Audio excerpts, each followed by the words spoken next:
Amen. What did LeBron say last night about Steph shooting threes? He said he makes those 10 times out of 9. There you go.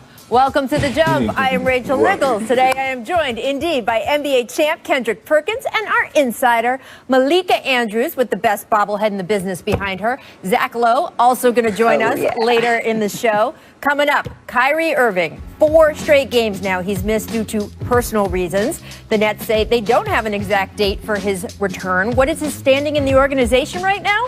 Stick around for that. First, though, have you ever played charades? Have you ever had one of those turns where you try acting out, say, the overall movie title, and when that doesn't work, you try going word by word, pretzeling yourself into a series of undignified positions, only to have time run out, and you scream at your teammates, "Dances with Wolves, people! That was so obvious!" That is exactly what it felt like watching James Harden at post-game media podium last night. For more than a month, the man has been trying everything to telestrate what he has been thinking. I mean, it's not like he just didn't report to training camp on time. He didn't report to camp on time, as he instead went on a 3-state tour of various clubs and nighttime establishments, posting social media of himself along the way. When that didn't get him traded, he went to a friend's party, again, maskless, indoors, in direct violation of the NBA's protocol. At least the league noticed that and fined him.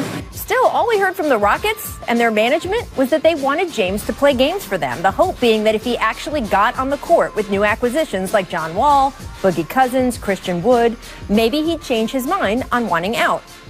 Narrator, he did not change his mind. And again, he has been acting that out. The Rockets have lost 4 of their last 5, in large part because Harden has been a shadow of his usual point-scoring, foul-drawing, step-back self. He scored 20 points or fewer 4 games in a row, the first time that's happened since he was coming off the bench in OKC back in 2012.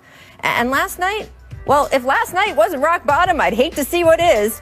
By the end of the first quarter, the Lakers, already up 35-14, basically treating the game as an and-one showcase. Check out Montrezl Harrell and THT. Each just cleaning up each other's misses with some rim rattling. Yeah. See, that's nice. Then with the Lakers up 21, LeBron James turned the disrespect up to 11. He hit a pump fake 3 that he didn't even bother to watch fall. And why, may you ask, did LeBron turn to his bench in particular? Well, let him and Dennis Schroeder tell you what happened. Well, my teammate, hit me with a bet on the sideline, and I took the bet while I was still shooting the ball. I told him to bet a Benjamin on it, so he shot it, or took a dribble, shot it, and turned around and said, bet, then it went in, and it's just legendary. He said, bet you won't make it. And in order to make a bet official, you either got to have a handshake or you got to look a man in the eye. So he said, bet it. And I turned around, looked him in the eye, and I said, bet it. I can't even. I mean, that's incredible. And in years past, we would have seen at least an attempt at an incredible response from James Harden. Look, you can say what you want about the style James plays, his ability to be clutch in the playoffs, but you cannot deny that out of the 7.7 billion people on this green earth, he is one of the very, very best at playing the basketball. He is an Iron Man who rarely misses games. He is a walking playoff berth. And yet last night, with the defending champs literally making a mockery of Houston's home court, Harden barely lifted a finger. He loped lazy passes. He didn't move on defense. After the game, Coach Stephen Silas said, quote, "They're having fun at our expense. It doesn't feel good at all. We should take umbrage. It's like the Lakers were dancing on our home court." But it was what Harden said post-game that spoke the loudest.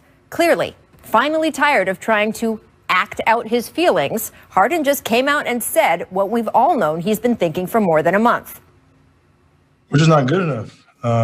We don't obviously chemistry, talent-wise, just everything. And it was clear, I love this city. I literally, have done everything that I can. This situation is crazy. It's something that I don't think can be fixed. So, thanks.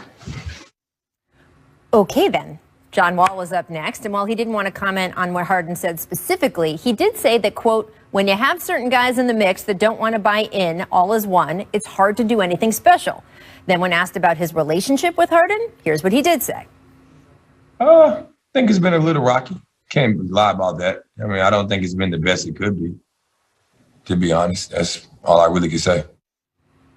By this morning, the Rockets had clearly had enough. Harden was told not to come to practice, with coach Stephen Silas telling reporters, quote, we felt it was best for the group and best for James.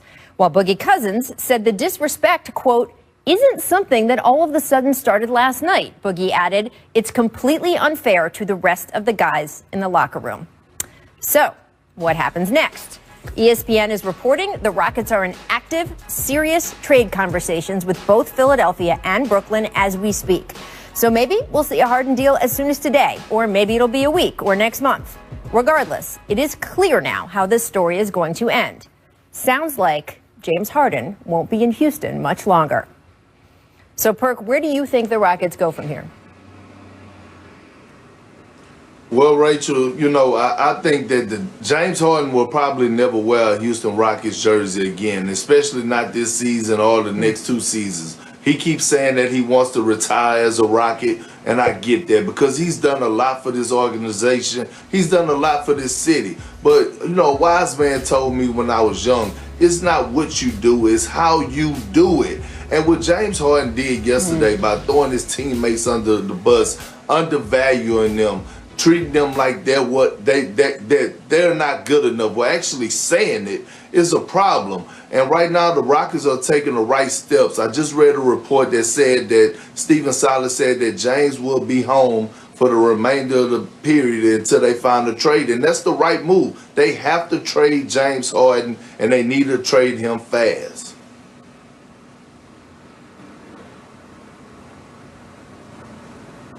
Yeah, I mean, if that wasn't enough, what happened last night, Stephen Silas, when he was asked today whether or not that he thought the situation was reconcilable, he said, I don't know. And that's pretty much as close that coaches come to saying, no, this just isn't going to work out. But what sticks out to me, Rachel and Perk, when I look at what James Harden said last night, it's where is the responsibility on his part for what he's calling, quote, craziness that's going on, whether that's on the court, the statistics that you refer to, Rachel, or whether that's all of the stuff that they've been putting up with that James Harden has been doing off of the court. And if recent history has told us anything about stars that are unhappy in their markets. I'm thinking about Jimmy Butler in Minnesota. I'm thinking about Anthony Davis when he was in New Orleans. Whether or not it gets to be to the point that it is volatile, it doesn't work out. These stars move on. They move forward. Eventually, they get what they want. They tried. The Rockets tried. They asked James Harden to come back. They had a couple of games with him on the court, and it did not work out. The only way that I see this going from here on out, Perk said it, they're headed towards a divorce. Yeah, and it's not just the sort of situation right now that he said it's not working. Malika, how do you see James' self-awareness overall impacting the situation?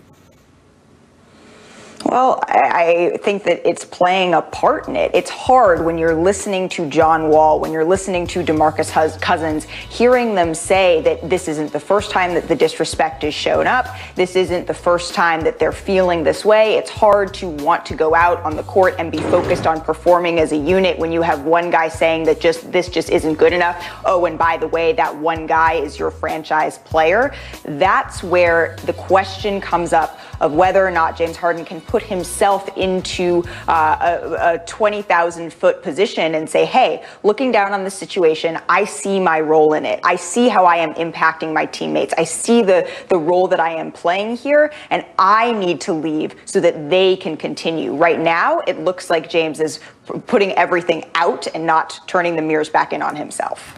Perk, where would you rather him go? He's rumored to be going to either Brooklyn or Philadelphia. Where would you rather see him?